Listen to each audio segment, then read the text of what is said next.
Unity sets the agenda.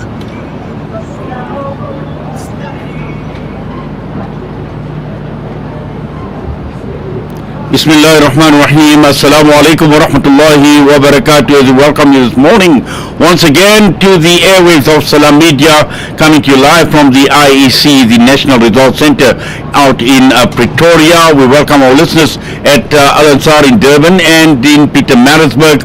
Also our viewers from ITV joining us this morning and all the platforms of Salam Media. It's wonderful being in your company this morning, this Wednesday morning. I am Inayet Wadee, will be with you right until 10 a.m.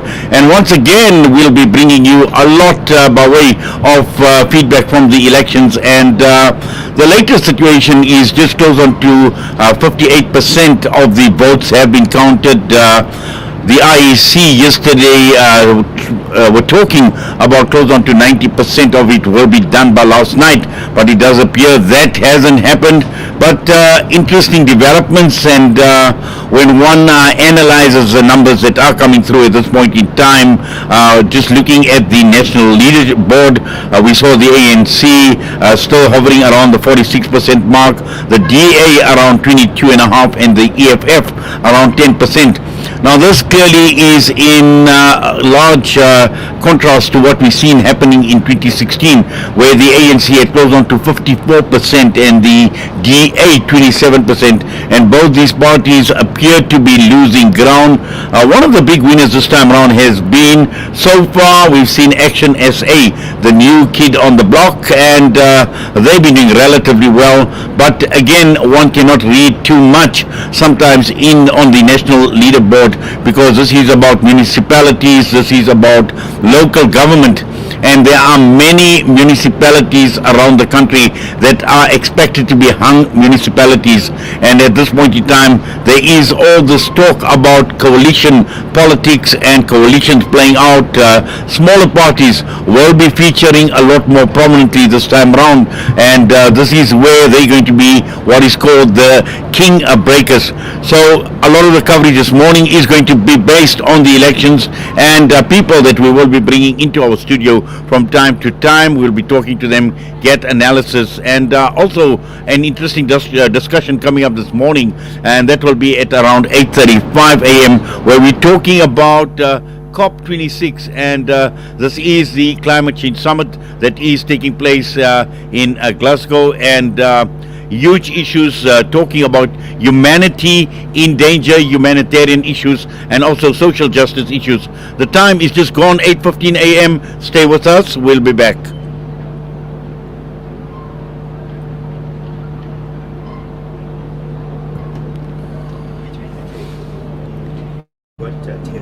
Unsafe water is having a devastating global impact on health and livelihoods. Islamic Relief is at the forefront, providing clean and safe water to vulnerable communities around the world. Our tailored approach to sustainable water solutions enable families not just to survive, but to thrive, ensuring they stay healthy and safe. Give water, give life with Islamic Relief. Looking to get your kick? Kiki's have now reopened on 235 Matthews Maiwa Road in Durban. Head on over for the Taste with Kick. We offer something scrumptious for everyone in the family. Wraps, chicken tikka, burgers, tender grills, mocktails, milkshakes, and so much more. Corporate and events catering available. Visit our social media pages for more info or call 031 209 0119. Kiki's, the Taste with Kick. Africa. For your convenience, the Africa Muslims Agency's Durban office has moved to 797 Jan Smuts Highway, Sherwood, Durban. Our friendly staff are eagerly awaiting to receive, advise, and share with you the current ongoing campaigns and projects that you have been supporting for the last 35 years. Visit us at 797 Jan Smuts Highway, Sherwood, or call 031 207 5676. Africa Muslims Agency, inspiring the spirit of giving. World-class financial services only at Sapphire Global, your financial partner. If you are looking for Islamic Sharia and ethical financial products, look no further. Sapphire Global offers a wide range of financial service offerings from short-term to life and investments. A full-service center with all financial requirements under one brand. Our highly skilled and experienced consultants are ready to help protect your financial future. Contact us on 041 001 0184 or visit our website on www.sapphireglobalfs.com. Sapphire Global is an authorized financial services provider. These days, I'm more health conscious than ever. So tonight it's stir fry for dinner, cooked in healthy Helios pure sunflower cooking oil. Helios is pure sunflower goodness, packed with omega-6. That's good for your heart. And is approved as part of the Heart and Stroke Foundation eating plan. Dinner's ready! Helios, pure sunflower cooking oil. A healthy family is a happy one. After all these years, millions of Syrian refugees and displaced persons are still struggling to get adequate food and nutrition. Since 2014, the Al-Imdad Foundation's Flour for Syria campaign has provided daily bread to these Syrians. For just 5,000 Rand, you can sponsor 1 ton of flour and ensure that 10,000 pita loaves are delivered to desperate Syrian communities. Part donations are also accepted. Visit alimdad.com or call 0861 786 243 for more information.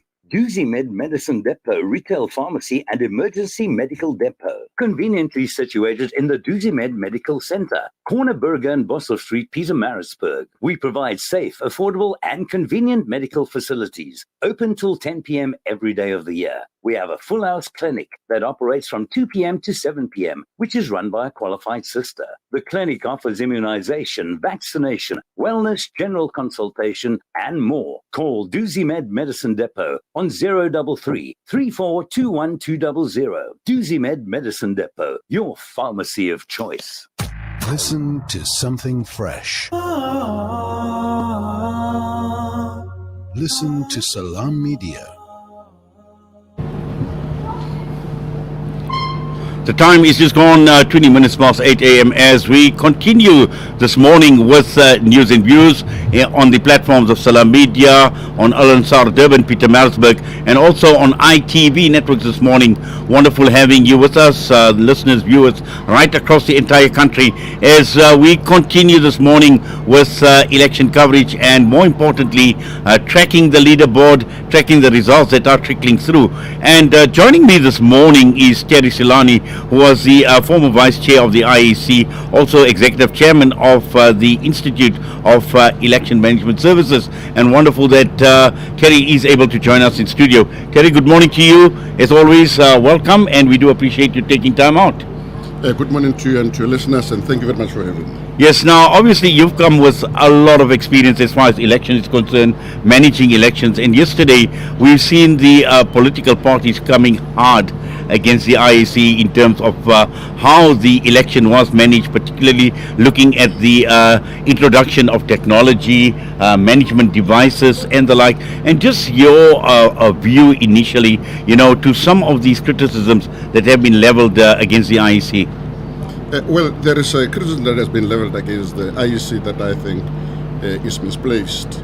Some of the political parties have been saying that the fact that we've got a low voter turnout, it should be attributed to the fact that the IEC did not do its work.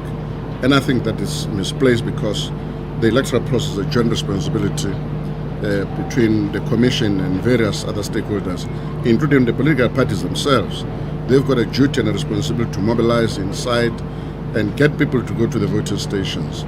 So if people do not go, if their supporters do not go, there is absolutely nothing that IEC can do to drag people from their homes and take them to the voting station. So the political parties should not blame the IEC for that. They've got themselves to blame for low voter turnout because they've not been able to meet the expectation of the public. Public representatives have not been able to deliver on the promises that they have made over the years. But where I think the IEC must be held accountable, it is on operational failures that have occurred during these elections, whether it be on the voters' roll and the mishaps that have happened with the voters' roll, or with the ballot papers, or with the fact that some of their electoral staff had not actually been properly trained. So they should shoulder responsibility for that and try to see how they can improve on that going forward. Yes. Now, also considering the short time that everyone had to prepare for the elections, and 42 days since the Concord ruling, and we know the IEC wanted a postponement of the elections, but nevertheless it has taken place. So I suppose that together with the pandemic has played somewhat of a role that has contributed towards some of the mishaps that we have seen. And we know in an election of this magnitude, one cannot get it 100% right, 100% spot on, but just some of these problems possibly could be attributed to some of the issues we have been talking about. Yeah, of course, those issues have had an effect on the preparations for the elections. They've interrupted the preparations of the election to a certain extent. However, I don't accept the excuse that IEC had 42 days to prepare for these elections. IEC had 5 years to prepare for these elections. They knew all along that after 5 years there are going to be elections, and that those elections were going to be within 90 days after the date of the last elections. They have been preparing, they've been going to their offices every day since the last elections, preparing for this election, because what else were they doing? So they can't say on the basis that the Concord made a judgment and then there they had to proceed with the arrangement of other remaining things. Then they had 42 days. They had 5 years to prepare for these elections. Yes, I think, obviously at a time like this, one will see fingers being pointed, the blame game. And as you correctly pointed out, they had 5 years to prepare, but so have the political parties. Absolutely. And looking at the numbers, and we see that some of them obviously have been losing ground, but you cannot blame that on a non-voter turnout, because if you had been delivering in the last 5 years, you wouldn't be faced with the situation. Absolutely, the political parties must take a blame. They must accept the fact that they've actually failed their constituencies. They've failed their people. They did not deliver services to people, and then people are getting angry about the fact that there has not been service delivered. I mean, the fact that going into these elections for the first time in the history of South Africa, we had to get 10,000 soldiers on the streets to safeguard the election. That was unprecedented, and the reason why it was unprecedented because now. The level of protests had increased so much, we didn't know to what extent it was going to turn violent. And instead of actually trying to be to deal with the issues at the security level, we've got to try to find the political situation, political settlement, and try to find exactly what are the issues that make people angry and address those issues. Yes. Now, just looking at South Africa and where we are, and obviously we've seen elections take place during this COVID era in many parts around the world, including Africa. And just comparatively speaking, how do we compare with other countries around the world that have had elections in these trying times?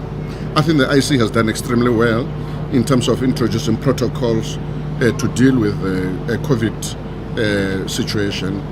Of course, I mean, the IEC had indicated that, and then some of us supported the IEC, by the way, on this issue of whether the current conditions were conducive for free and fair election, the COVID conditions. And then they had Justice Moseneke to do an inquiry, and that report is a very solid report that Justice Moseneke produced. But what the IEC has done over the past few months was to develop very solid protocols that people had to observe in order to participate in the election, so that the elections do not become a super spreader event. And then I think they've got to be given credit, for having done so. Yes. Now we heard yesterday from the IEC saying that by last night they would have wanted to achieve 90% of the counting done. We've heard this morning it's just close on to 60%. Just as far as the process is concerned, how cumbersome is this process to make absolutely sure that we've ticked all the boxes, and by the time the election results are announced, that we can confidently say that these elections have been free and fair, and obviously looking at the numbers, there can't be any questions, and particularly making sure the accuracy of the outcome of the elections. Absolutely. Now let's look at what happens after voting at the voting station. Immediately after voting, that voting station is turned into a counting center. And then the officials of the IEC will then open the ballot boxes and start counting. From there, the result slips are produced, 2 result slips, one that is plugged outside the voting station where the elections were taking place, so that any person who is interested can see the result of that voting station. From there, one result slip is then taken to the municipal offices where information is captured.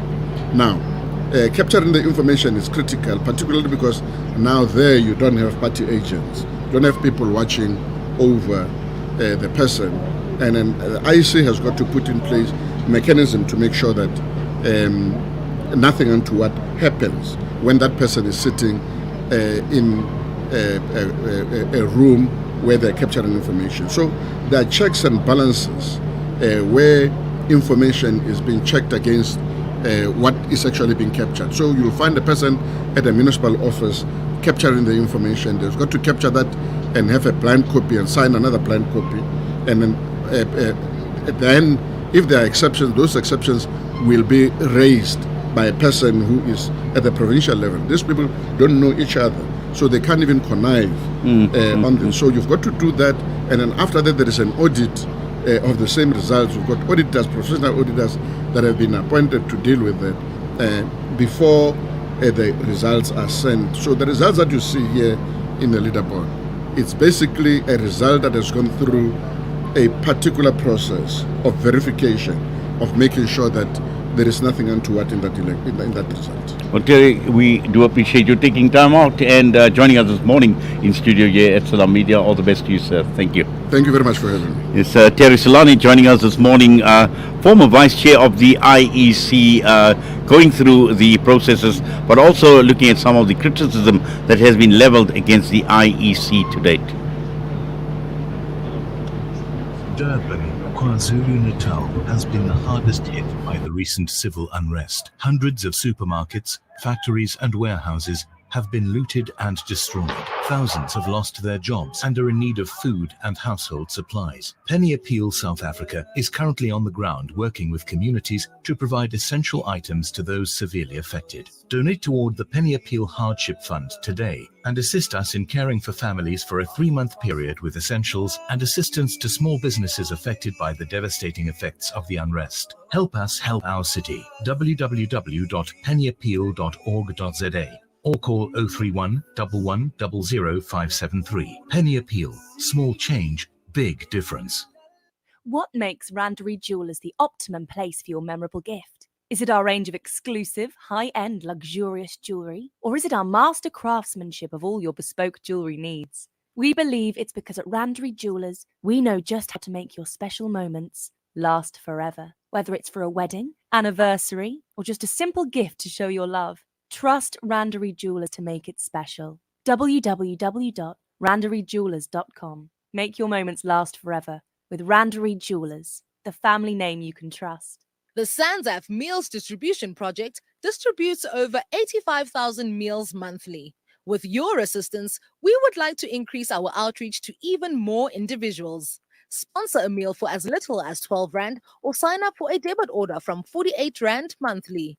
Visit us at sanzaf.org.za or call us on 011 834 6046 for more information. SANZAF, changing lives through development and relief. Babu, why don't you loosen your belt a bit more? But why now? Well, it's very tight, blocking air to your brain. Hadu, this is only a start. I need to tighten up a bit more. Funds are tight and the cost of living is high. Funds are not tight. It's your haram insurance which is tightening our budget. Okay, Hadu.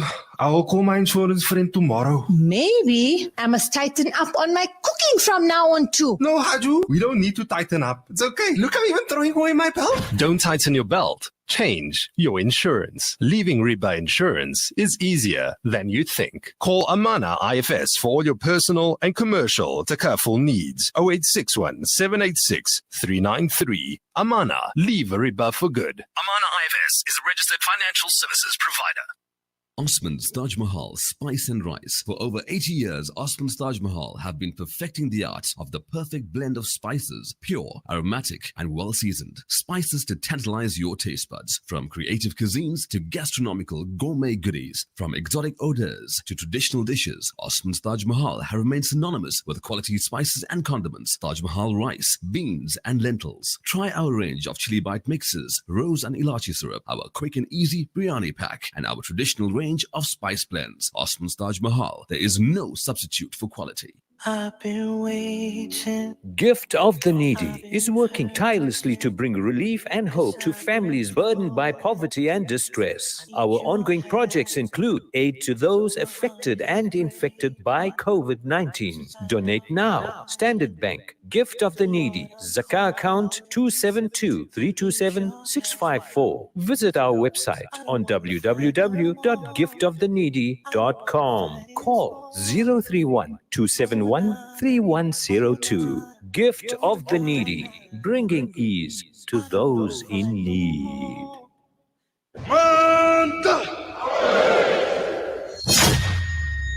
On the 1st of November 2021, Mzansi heads to the polls. Stay tuned and in touch as Salam Media brings you the latest news and insights on your local government elections, live from various voting stations. Be sure to exercise your right and vote wisely, because your vote makes a difference. Remember, your vote is your voice. This is Salam Media.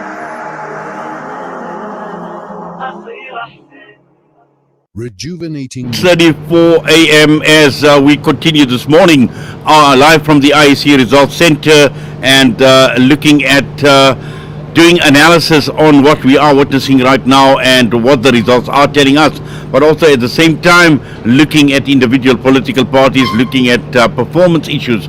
But we're moving away from politics right now, and politics of a different kind. We're talking about the COP26 summit that is taking place. Now, there is this plea to save humanity from extreme weather. We know about global warming, and this morning we're joined by intersectional activists focusing on feminist, humanitarian, and social justice issues. Noor Ahmed. Noor, assalamu alaikum wa rahmatullahi wa barakatuh, and welcome.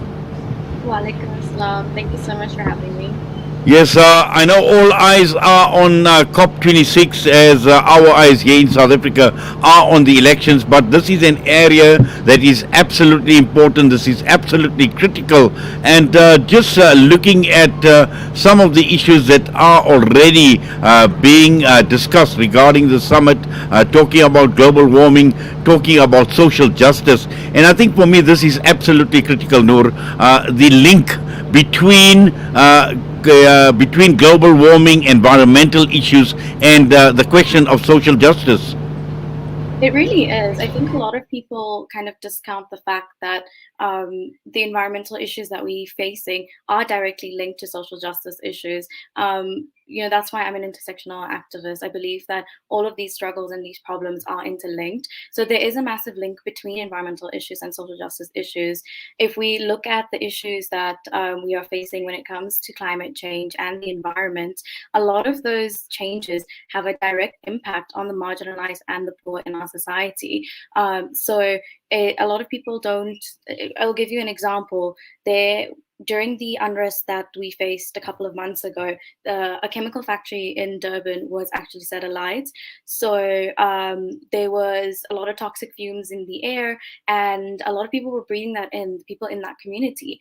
And the people who have healthcare and who have access to have access to finance to go to doctors, were able to access that, and they were able to sort of mitigate the sort of effects on their health of those chemicals. But the people in that community who don't have healthcare, who don't have health insurance, or who don't have that money, weren't able to access that healthcare. So I think when it comes to looking at the environment and the link to social justice, we need to be more aware of that and the impact of these like emissions and of these toxics and chemicals on people. Also, I think what is important to understand is when we're talking about social justice in the environment is to look at the systems within which we operate. And when one looks at the various systems, whether it's economic systems, whether we even talking about capitalism and the purpose to satisfy desires of capitalism and the capitalist ideology, but at the end of the day destroying the planet, destroying it in the interest of social justice. And this is the reason why we find that this is such a major issue, and it is going to be a major talking point at COP26. Definitely. I mean, if you look at the example that I gave you, why was it that a chemical factory was firstly allowed to be in a residential area? There needs to be stricter regulations around that. But also, if we just look at major corporations around the world and their contributions to greenhouse gas emissions, only about 100 companies contribute to about 71% of the greenhouse gas emissions that we're looking at. So it's a very disproportionate number. And I think that's why the COP26 summit is so important, because I think what people are calling for, particularly people of color and people who are coming from the global south, the African countries, the countries who don't have as much money to contribute towards sort of financing climate changes in their systems. So I think that's why they're saying that richer countries need to be taken more responsible, because these corporations are based in these countries. So they are mitigating all of these changes, but the developing countries and the poorer countries are the ones who are faced with the consequences of those actions. Just looking at some of the key issues, the critical issues that the summit needs to consider, what would those be, Noor? I think definitely looking at how we can reduce greenhouse gas emissions. I think looking at how we can move toward more socially just transition. So South Africa actually signed a deal with Germany, France, and UK, and they're actually funding South Africa to move away from using coal.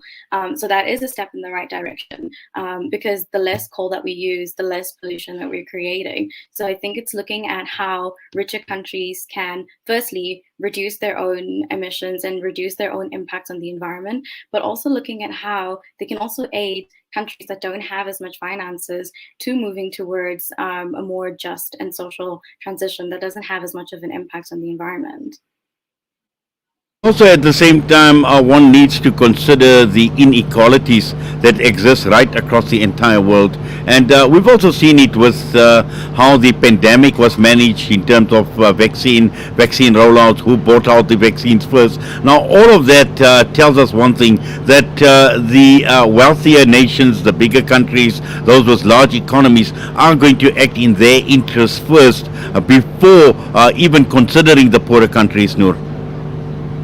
Yes, for sure. And I think that's why COP26 is a little bit of a contentious issue, because a lot of people from the global south are saying that it's very performative for the countries from the global north, because we've been talking about climate change for a very, very long time now. Climate change didn't just come out of nowhere. We saw it coming, and we've been chatting about how there needs to be a change, but the change never actually happened. And that's why there's a lot of talk about COP6, particularly for activists who are attending COP26 from the global south, and how that it's really like the time talk's over. It's not to now put in effort to ensure that it's not performative. The things that they're doing are not just talk. So I think the deal that South Africa and Germany is a step in the right direction, because it's taking actual action and not just talk. Up with you this morning, talking to you on this very important aspect of climate change and global warming, and also looking at COP26. But for now, we need to leave it at that. We thank you. We appreciate you taking time out and talking to us this morning. All the best to you.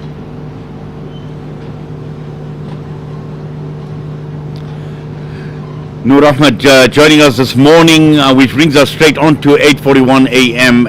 When we come back, we will continue doing a lot more analysis on the elections and coming to you live out of the IEC Results Operations Center this morning. 60 seconds. A silent pandemic claims the life of a child. Unsafe water is having a devastating global impact on health and livelihoods. Islamic Relief is at the forefront, providing clean and safe water to vulnerable communities around the world. Our tailored approach to sustainable water solutions enable families not just to survive, but to thrive, ensuring they stay healthy and safe. Give water, give life with Islamic Relief. Looking to get your kick? Kiki's have now reopened on 235 Matthews Maiwa Road in Durban. Head on over for the Taste with Kick. We offer something scrumptious for everyone in the family. Wraps, chicken tikka, burgers, tender grills, mocktails, milkshakes, and so much more. Corporate and events catering available. Visit our social media pages for more info or call 031 209 0119. Kiki's, the taste. Drinking access to clean water could save thousands of lives each day. With proper sanitation and easy access to fresh, clean water, communities can flourish. Our Thirst Relief Appeal provides clean water to communities in Asia, Africa, and the Middle East by building deep wells and providing sustainable water and hygiene solutions. A monthly donation of as little as 700 Rand could build a well for a community in need. That's only 23 Rand a day. Donate today, www.pennyappeal.org.za or call 031 11 00 573. Penny Appeal, small change, big difference. These days, I'm more health conscious than ever. So tonight, it's stir fry for dinner, cooked in healthy Helios pure sunflower cooking oil. Helios is pure sunflower goodness, packed with omega-6. That's good for your heart and is approved as part of the Heart and Stroke Foundation eating plan. Dinner's ready! Helios, pure sunflower cooking oil. A healthy family is a happy one. Shimmer, sparkle, captivate. Nothing less than a masterpiece. Droplets of gold inspires precious design. Platinum bursts with intricate freshness. And every pure diamond becomes more than just a girl's best friend. Voda Gold Gem Jewelers, where timeless dreams become a reality. Come to us. We tailor-make designer gold, platinum, and diamond jewelry. Trade in or remodel your old gold. Clad yourself with classy name-branded watches. We offer insurance valuation and freezer card calculation. Visit us at 534 Ridge Road, Overport, or call 031 208 9142. Voda Gold Gem Jewelers, manufacturers of fine gold and diamond jewelry. As the crisis in Palestine continues, the Africa Muslims Agency teams are on the ground facilitating emergency food and medical assistance to the affected families. Donate 15,000 Rand or any amount and help the people of Palestine. Call AMA now on 083-251-9376 or donate online at africamuslimsagency.co.za. Africa Muslims Agency, inspiring the spirit of giving. With up to 97% of Gaza's water supply unfit for human consumption, desalinated water is the only hope to avoid catastrophe.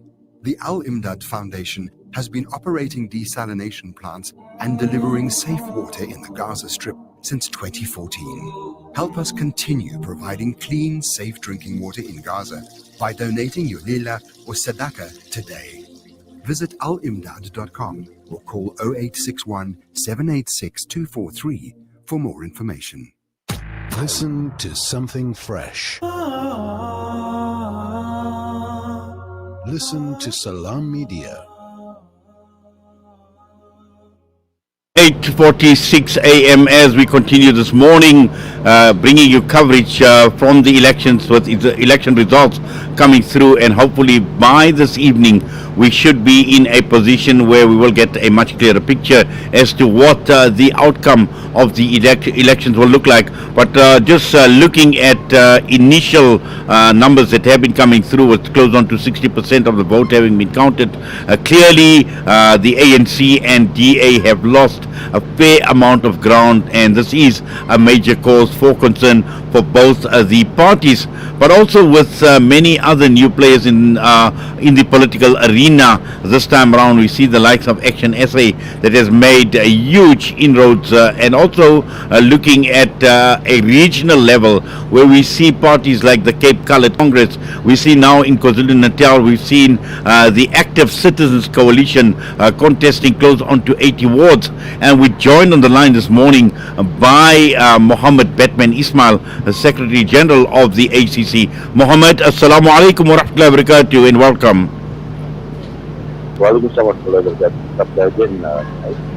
Yes, Mohammed, we spoke on Monday just before the elections when you had basically cast your vote, and obviously there was a lot of excitement coming through from Team Orange, from the ACC, and after all the hard work, the build-up to the elections, it's time now to reflect. But just initially, how do you think the ACC have fared in this year's elections? Well, Inayet, just listening to your comments, your introduction before this, before your question or posing questions to me, and we are at a point where we're very excited that we've made a fair difference in our communities, in our areas, or rather in the Durban metros, are coming in as a new party. And of course, new parties are going to take votes away where people have been discussed with other parties. And with that, people need to understand and recognize that we've got fresh blood, we've got fresh people coming in with a different attitude and with a different aspect of things.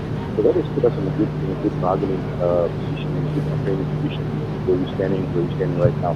It's still very early in the count. We I think barely over the midway mark, and our numbers are showing that we did make a difference. And the last figure I checked, we are sitting at about 1.4%, if I'm not mistaken. So I'm just here the Moses Mavida to check a few things up here in terms of the results of it, to see where we are. But it has been very, very exciting. It's fresh ground for us, and we have a plan for moving forward as we go along. And we remain hopeful. Yes, and just looking at your performance at a ward level, how would you assess or how would you react to your performance from what you've seen to date? Look, it's been phenomenal. For me personally, what's been really disappointing, in this ward, they still have complained bitterly about the candidates of the party. They still went and voted for the party and for the candidate. So that says a lot about the voter attitude. But those very, very same wards, people have shown us that we've made quite a mark where in some voting stations, we were number 2. Some voting stations we were number 3. So that tells you a story that there has been dissatisfaction. People are looking for something different. They might be a little bit nervous, a little bit, treading on a ground that they're not familiar with by voting for a new party, what to expect. But you must remember, this is our first outing in the election, and making such a difference is phenomenal.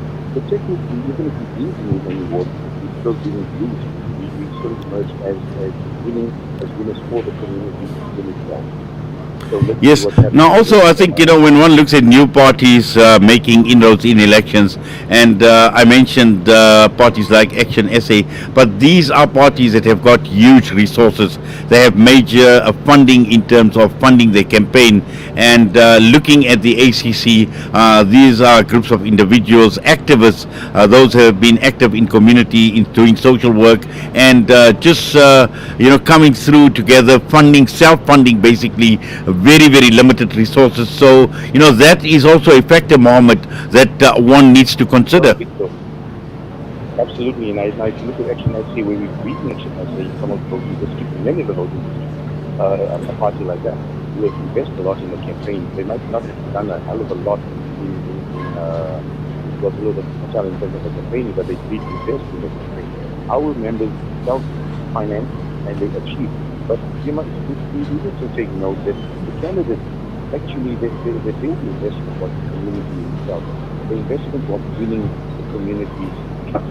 And that was a very, very important investment. So we can go up against the giants, and this is proof that we can go up against the giants, even if we don't have the money to do so. But some next elections, we will do things differently, inshallah. But for now, we've made quite a difference. Well, Mohammed, Jazakallah khairan for that and for your time with us this morning. We wish you all the best, inshallah. Assalamu alaikum wa rahmatullahi wa barakatuh. Mohammed Batman Ismail just giving us feedback out of KwaZulu-Natal this morning, where the ACC have fielded 80 candidates in various wards, and it will be interesting to see what the final outcome would be. Now, just moving away once again from the elections, and we at Salam Media were greeted with wonderful news this morning by our director Shamsheer Khan, and wanting to share heartwarming news with all of us here at Salam Media. Now, Salam Media has now won the Diamond Arrow Award in the annual PMR Business Excellence Awards, and in 2020 Salam Media was nominated for Gold, and now the Diamond Award, Alhamdulillah, and we thank Allah subhanahu wa ta'ala for this honor, which is the highest in the awards status category, and we want to congratulate everyone that is associated with Salam Media and for making this possible. And it's also the direct efforts of the wonderful people. We have a small team, we have a wonderful team that work with us contributing to the company, but also it's about our viewership, our listenership, and the people that we partner with, and the Radio Wal Ansar in Durban, Peter Maritzburg, One Nation 88.9 FM, also looking at our social media platform. We have ITV who have joined us now on this election broadcast, so we are appreciative of the interaction that we have, and also looking at all the other partners, our advertisers as well. So we are grateful for that, and joining us on the line, who will be receiving this award or accepting this award on behalf of Salam Media this morning, will be Julie Ali and Nafisa Dango, and we have got Nafisa Dango online. Nafisa, assalamu alaikum wa rahmatullahi wa barakatuh. Nafisa, assalamu alaikum. It does appear as if we are battling to get hold of Nafisa Dango, or she can't hear us for some reason or the other. We will continue trying to get hold of Nafisa, but just coming back to what we are here for, our purpose here being at the election results center, as Mohammed Batman Ismail spoke about smaller parties making their mark, and we will try and get hold of Action SA shortly, because I think if there is a single party that has made a huge impact in this year's election, has been Action SA, and they are obviously over the moon with regard to what they are seeing right now. And we have got Nafisa online. No, Nafisa is not online with us. We've got Julie Ali who is joining us. Julie, assalamu alaikum wa rahmatullahi wa barakatuh. Julie Ali, assalamu alaikum. Hello. Well, definitely. Yes, Julie, I can hear you now loud and clear. Assalamu alaikum and welcome this morning. Alhamdulillah, I am at an amazing function, and we as Salam Media are going to be receiving the Diamond Award, and I can't tell you how pleased I am to be part of this amazing team. Yes, we've seen the message come through from Shamsheer Khan this morning, congratulating everyone for making this possible. And we know we're a small team, but Alhamdulillah, it is a wonderful achievement, and it is as a direct result of the efforts and the ongoing contribution by everyone to the company. Absolutely, absolutely. And what is so unique and what is so wonderful to be recognized by PMR Africa. It's not only about media house, radio stations, etc. It's cuts right across the board, all different companies. So there's a mix of people from different companies here, different racial groups as well. There's white, there's colored, Indians, and different religious groups as well. And for us as Salam Media, an Islamic radio station, a humanitarian radio station, to be nominated and in line for the Diamond Award here today is really huge. We've just only started with the initial, the preliminary introductions, etc. The actual event or the awards have not started yet. That will be done in about an hour's time. So for now, it's the introduction and the order of the morning. Well, Julie, I think what is also significant is this award is not only limited to South Africa, and that is the reason why it's called the PMR Africa Business Excellence Awards. So we're not only talking about South African companies, South African organizations, South African media houses, we're talking of an entire continent, and for me that is quite significant. You hit the nail on the head. When you look at the big picture, I mean, after it made me realize just how big, just how huge this award is. And imagine we, as a small team with a big age of 40 years old, we're a team of what, about 12 or 15 people, and the average age is what, 40, 45. Alhamdulillah, we had so much to be thankful for. And the other bit of good news is that Nafisa has just arrived. She got a little lost getting here, but we are together representing Salam Media on behalf of all our other wonderful colleagues, and we look forward to a wonderful day. And we'll be bringing home the award, Alhamdulillah. Well, Jazakallah for that, Julie. Obviously, we will be keeping eyes out, and we will be looking at your tweets. We will be looking at the social media posts, following developments. We are here obviously in the heat of the election, but Alhamdulillah, representing the companies representing Salam Media, we wish you and Nafisa all the best, inshallah, and yes, looking forward to seeing the feedback coming through, inshallah, later in the day. Okay. Congrats to the entire team. Nafisa will start tweeting, and we'll be taking lots of pictures recording on Anuga. Well, Jazakallah for that, Julie. Later on. Assalamu alaikum wa rahmatullah. Yes, that was Julie Ali joining us this morning. She and Nafisa Dango at the PMR Africa Awards function that is taking place, and this is Business Excellence Awards. And as Julie mentioned, this is not only limited to media, it's cuts across many organizations, businesses, and everyone else. And remember, this is an award for Africa. So at Salam Media, we can only thank, we can only praise Allah, and we can continue making dua that Allah subhanahu wa ta'ala grant us the ability, the sincerity to continue to make a difference through Salam Media, inshallah. The time is headed straight for 9 a.m. We are going for the news at the Al-Ansar newsroom. Tabilet Duma is standing by. When we come back after the news, it is going to be election coverage all round. A number of people that we have basically lined up will be joining us in studio to provide you with feedback, with analysis, and more importantly, trying to understand when the numbers are being crunched, but more importantly, what these numbers actually mean. What do they mean for the political parties and the people who have been contesting the local government elections in 2021? The time is just gone 9 a.m. We'll be back.